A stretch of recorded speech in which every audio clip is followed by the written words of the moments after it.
Good morning! So once again, Kuya Labet. So, ito yung i-discuss ko yung summary na dapat maintindihan ng mga bago.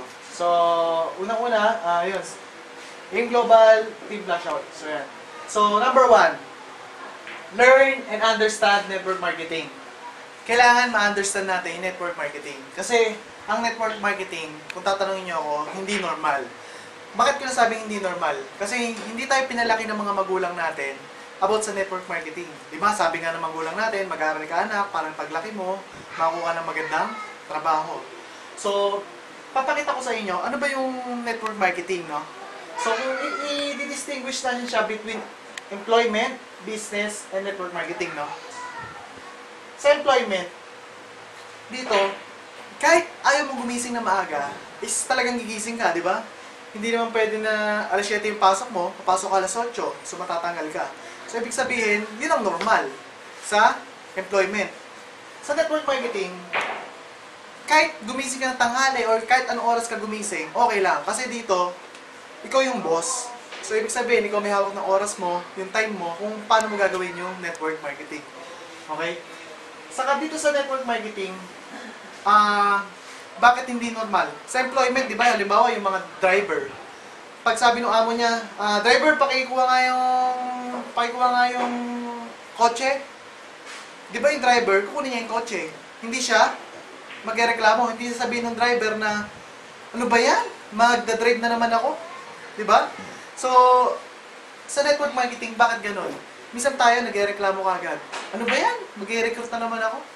Ano ba yan? Ang hirap-hirap mag-recruit. So, ibig sabihin, dapat i-understand natin kung ano ba yung pinasok natin. Okay? So, sa traditional business naman versus networking, sa traditional business, pag sinabing traditional business, ito yung, itong malaking kapital. Dito sa network marketing, napakalit lang na kapital mo.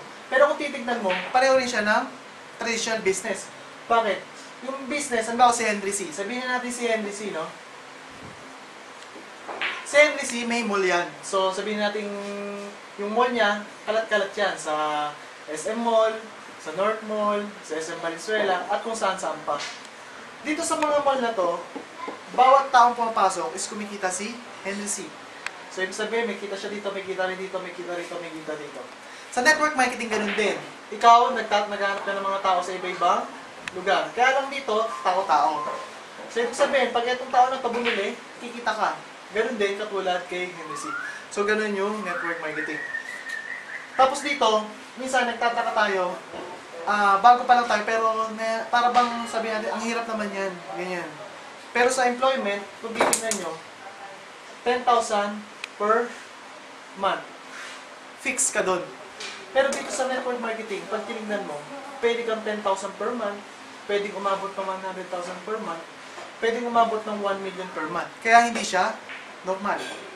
So, ganoon yung sa number 1. So, sa number 2, ba't ko napili? Love rejections.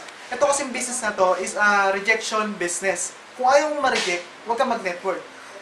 Sabi nga nila, kung ayaw mong ma-reject, huwag kang mag-invite. Pero pag hindi ka nag-invite, hindi ka naman kikita. So, normal yung rejection. Lalo na kung bago ka. Kasi lahat naman tayo nare-reject. Kahit hindi tayo nag-networking, nare-reject pa rin tayo sa buhay. So, sa first year mo ng pagiging global, ma-reject ka talaga. Kasi dito pinagdadaanan yung mga trial and error. So, okay lang na ma-reject. Part yun ng business natin. Kung first year mo, puro reject. Second year mo, reject. So, okay lang siya, no? Kahit fourth year mo, reject. Tuloy mo na kasi nakakahiya na. Kasi fourth year, wala pa rin sumasali sa'yo. Pero normal lang yun. Tapos siguro, after 5 years, reject. Tapos, same time magjo-join na. So, malay mo, yung magjo-join na yun is, yun na yung magpapayaman sa'yo. So, yan. Ang hindi normal is yung hindi ka na-reject. Pag join mo, lahat ng lahat ng in-invite mo, sumali lahat. Yun ang hindi normal.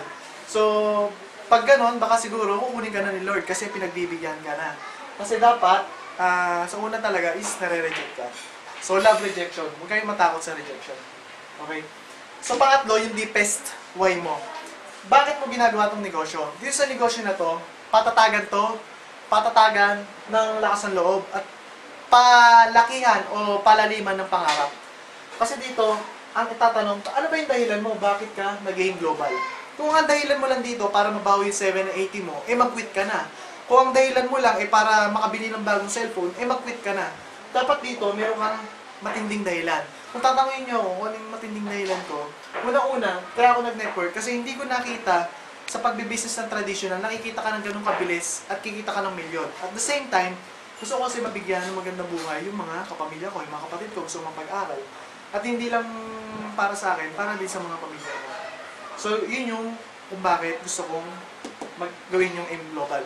So, sana kayo din, sana yung why nyo, kung bakit nyo ginagawa yung AIM Global, is malalim din. Para hindi ka ganun kadali mag-quit. So, yan. So, treat this business as big time business. Marami sa atin, sasabi nila, small time lang yan kasi ang puhunan, 7, 9, 80. Pero kung titignan mo, huwag mong tignan yung puhunan. Kasi oo nga, maliit yung puhunan, pero pwede kang kumita rito ng milyon-milyon. Bakit? Magkano ba kikitain natin? Pwede, 24,000 per day. So, saan ka nakakita ng business na puhunan, 780, pero kikita ka ng 24,000 per day? Ang 24,000 per day o 30,000 per day, kinikita yan ng isang regular na Jollibee. So, ibig sabihin, big time business. Treat this business as big time. Huwag mong iisipin na kahit na 780 yan, hindi big time yan. So, isipin mo na big time to. Para yung galaw mo, big time din sa business. Okay? So, kailangan believe. Yung belief system mo is believe na believe ka. Kasi pag sabi nga nila, pag believe ka sa produkto, believe ka sa kumpanya, mas madali mo siyang iaalok sa mga tao. Okay? Number 5. Treat this as your last chance to become a millionaire. So sa akin na lang, kaya ko talagang ginagawa ang global. Kasi ito yung nakikita kong last chance ko para maging milyonaryo. Kumbaga para maging batang milyonaryo. Oo, magiging milyonaryo ako, pero ang tagal kung gagawin ko sa traditional business. Pero dito, nakikita ko yung after 5 years, pwedeng maging milyonaryo ako. So, i-treat nyo to na last chance nyo na. Kumbaga, pag hindi kayo nag-aim global, wala na kayong kakayahan na maging milyonaryo pa. So, pag ganun yung nararamdaman nyo, talagang gagawin nyo lahat, ibibigay nyo ng todo sa AIM Global. Pangalawa, isipin nyo to na para bang, pag hindi kayo naging successful sa AIM Global, parang nawala na yung mga pangarap ng mga kapamilya nyo na hindi nyo nabigyan. So, di ba sa atin mga Pilipino, pag pamilya pinag-uusapan, talagang kahit ano gagawin natin. So, isipin nyo, kaya nyo ginagawa to, is para din sa kanila. So, once again, nakita nyo yung mga summary lang yan, saglitan lang, mabilisan lang, para mapakita ko sa inyo kung ano ba dapat simulan tamang sistema at yung pundasyon natin. So, masasabi ko lang, never quit. Kahit gano'ng kabagal, basta tuloy-tuloy ka. Sabi nga nila, kahit anong bagal mo, basta tuloy-tuloy ka, makakapunta ka rin sa finish line mo. Okay? So, winners never quit at quitters never win. So, once again, Consel Habet, so, tuloy-tuloy lang ang training. So, once again, thank you.